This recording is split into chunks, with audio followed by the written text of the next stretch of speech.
When we say Hollywood, we remember the glitz and glam of the show business, along with the plethora of amazing cinema which comes from it. The industry is infested with brilliant thinkers, directors, and film technicians. To the common viewers, they produce a world of magic and spectacle for everyone to watch and enjoy. But it wasn't always like this. The 3D and virtual effects were previously done with practical sets. The shots were taken on film negative, and the field of digital editing did not exist. Instead, one had to physically cut the film positive and then join them together to edit them. One such master, who was heralded as the first film editor, was a lady called Margaret Booth. Born on the 16th of January 1898, considered to be a petite, well-versed, strong-willed woman, Margaret Booth shot up the ranks of film editors to become one of the greatest editors ever lived. Since I first sailed on the Bounty over 4 years ago, I've known how men can be made to suffer worse things than death. She had an astonishingly long career, where she supervised edits long into her 70s.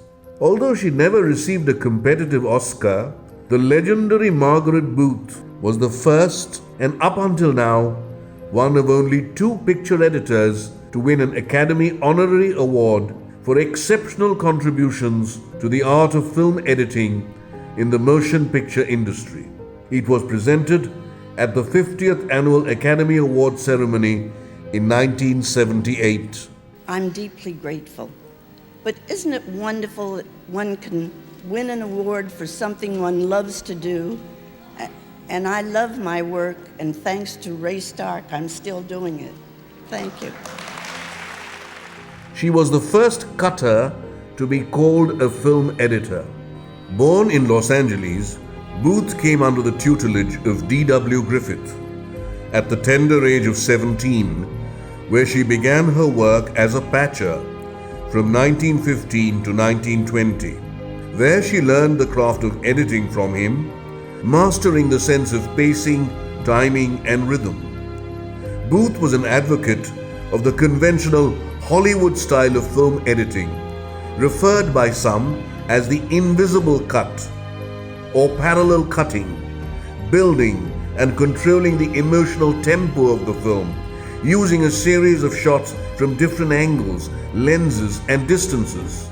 All of these were developed from Griffith's key teachings, and although she learned a lot from Griffith, her main influence actually came from German Expressionism.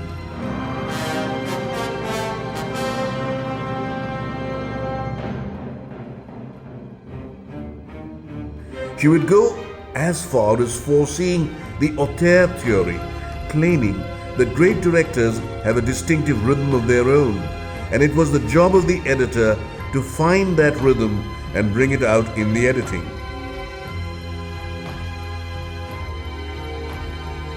Later on, she went on to work for Luise Rainer while he was an independent film producer.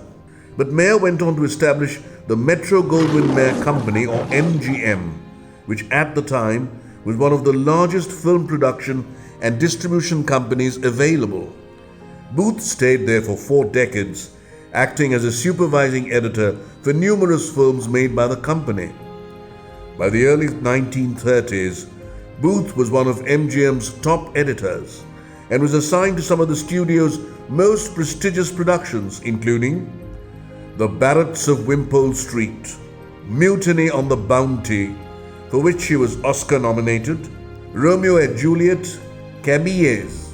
Even as a supervising editor, she looked after the post-production for films like Ben-Hur and The Way We Were.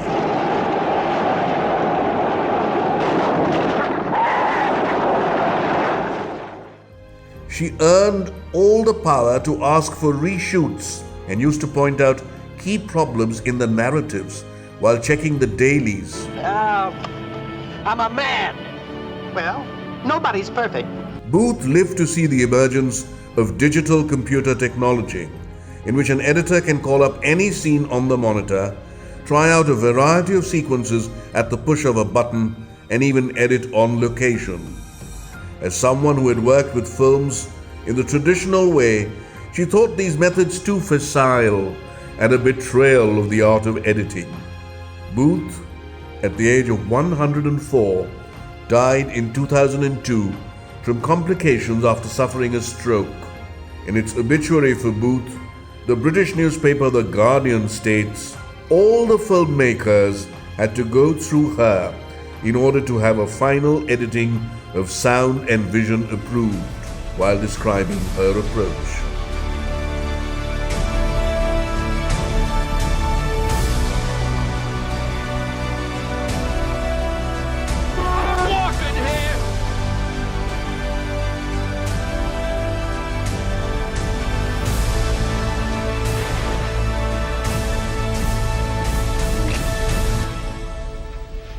That's entertainment.